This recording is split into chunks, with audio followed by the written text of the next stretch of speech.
There are many disabilities that affect so many people all over the world. Not just themselves, but it also affects their families and friends. Now, this disability I will be talking about affects 1 in 100 people here in the UK. This disability is autism, and it's a hidden disability. My first interview is with Janet Wilson, an expert in autism.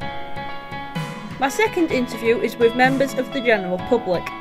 My third interview is with Zoe Ellis, an autistic person. My final interview is with Amanda Jones, a parent of autistic children. So, because like I said, you work with autistic people, just for people that actually don't know this at home, what is autism? Can you explain this to us? Well, the textbook definition is that autism is a pervasive developmental disorder, which means that it sort of it affects all areas of your development, of a child's development. What should we explain in what way? Like what autism is in general. I wouldn't know how to explain it. It's a big thing, isn't it? I wouldn't know how to. Would you be able to explain it just so people know what it is? It's I'm not sure if this is the right way to put it, but it's a mental disability, isn't it? It's hard to judge. They all seem to be a little bit different, and they all seem to, the kids that suffer from it, all seem to have some streak of highly intelligent genes about them. But there are 3 areas in particular that suffer from what they call, under the medical model, impairment, and that's communication, social interaction, and flexibility of thought or social imagination. But it's much bigger than that. There are lots of sensory issues, and I haven't met one person who's on the spectrum who hasn't got issues with anxiety. And I find that can be the biggest barrier. So what have you been diagnosed with? I've got Asperger's syndrome. So what is Asperger's syndrome? Because there's a lot of people that doesn't really know much about this disability. Asperger's syndrome is basically a social disability. So I have trouble communicating with people that I don't know. But I have got a normal IQ, just like everyone else. Yeah. So it's very similar then to autism since it affects communications. Yeah, it is. It's the difference between them is just that people with Asperger's tend to have an higher IQ. So you're technically smarter than me then. How many children do you have? 4. How old are each? 23, 21, 11 and 5. So have they all been diagnosed? Yes, they have, yeah. What have they all got? Autism, dyspraxia and one has Tourette's. So do you know anyone who's got autism? Yeah, my son. How old's your son? 13. So what level of autism has he got? He's high end. So how's autism affected him? Liam has got no speech. He's got an eye pain threshold. He's a risk to himself and others because he's can be quite violent. And he can't feel pain. But then he can be loving as well. So it's So both ends. yeah. So like I said, you've mentioned that autism affects different people differently. Yes. How would each one affect that person? Right. Well, typically with communication, obviously there's a huge spectrum, and the impairment of communication can mean that somebody is non-verbal; they don't actually speak. But in general terms, particularly with people who are higher functioning in autism, I don't like that word, but that's what's the medical term.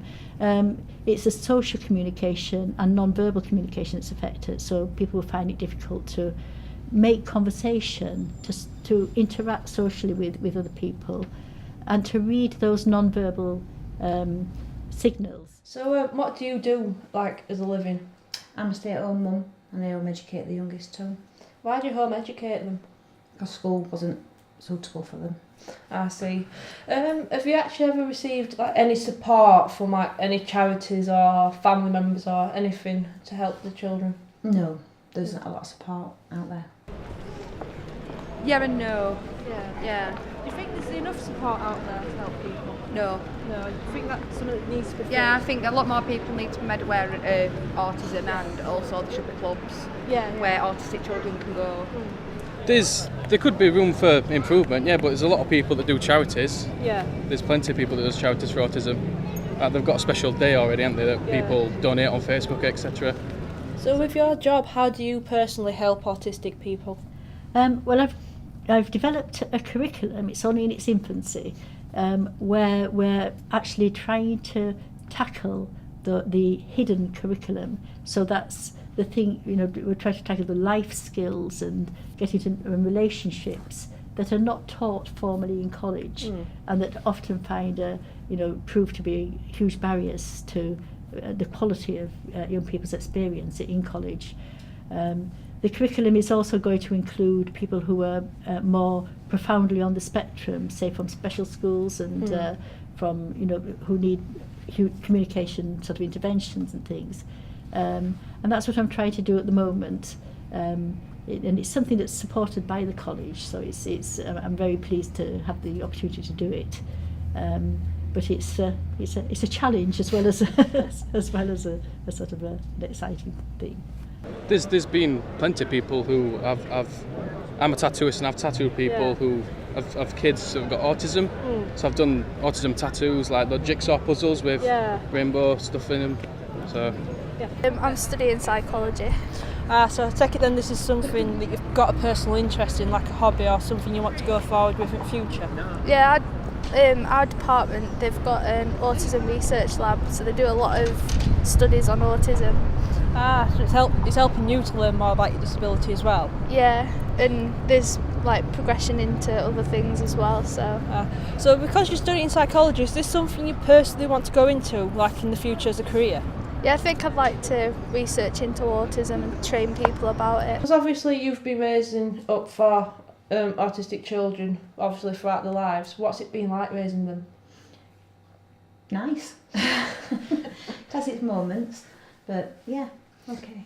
Yeah, have you found it at any point difficult to raise autistic children? Yeah, there are some aspects that are more difficult. What do you think those aspects are? Behaviour, and there being no support to help combat that bad behaviour. Have you found it rewarding at any point? Yeah, raising children is always rewarding. Yeah. Do you think then there needs to be more education and awareness raised about this as well? Yeah, definitely. Yeah. So do you think that there should be more education or more awareness being raised about autism? yeah, definitely. Not enough people know about it. Yeah. There should be a lot more research into it, and there should be a lot more public awareness into it, because it could strike anybody down at any particular moment. Yeah. Any family, any people expecting a child, will strike them all down. So the more we research it, the more we can control it and hopefully cure it. Yeah. Do you have any advice to anyone who thinks they might have got autism or know someone who think they've got autism? I would say if you're comfortable with it, seek a diagnosis. It does help. It helps people to understand, particularly if you've managed to get through life so far and you're a bit older and you think you're probably on the spectrum, because people can misinterpret behaviour for being rude or not understanding or being awkward, and having that diagnosis gives people a framework to understand. But I can understand that some people don't like the label, and maybe but there are online tests. There's the Aspergers AQ test, which obviously with people who have other types of autism, it can be helpful as well, but it sort of just indicates whether or not you may possibly be more likely to be autistic than not. And then go to your GP. GPs should have had training now in helping to refer people onwards to more specialised assessment centres. I think go for it, because without knowing that you've got something, you can't improve yourself. And if you know exactly what you've got, then you can always improve. Yeah, that's a really good piece of advice. Thank you, Zoe. Thank you. Don't listen to all the scare stories. They may always sort of go beyond what you're expecting them to achieve, and just sort of focus on that child and what they can do, not what they can't do, and what they might not be able to do in the future.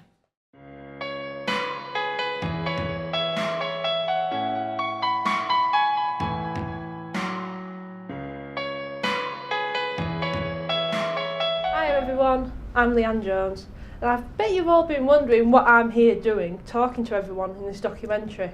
Well, I'll be able to answer that question for you. You see, I'm not the typical 21-year-old like everybody else. I'm still at university in a second year when I should have at least graduated by now. And I'm not the same as everybody else, you see. I'm same as Zoe Ellis. I've got superpowers, yet mine are slightly different to hers. I was diagnosed with autism at the age of 2.5. and this is what I've classed as my first memory. I remember having to wear a metal cap on my head with a box on my side measuring my brainwaves. So my first memory was me actually being tested for autism. Now, from that first memory, my life's been quite hard, not just for me, but just for my parents and my family that's been raising me. But it's been quite hard for my friends as well, who haven't known much about that disability. So with school, all primary, it was quite hard because I had very little friends, what I class as true friends, and I had very little to non-social or communication skills.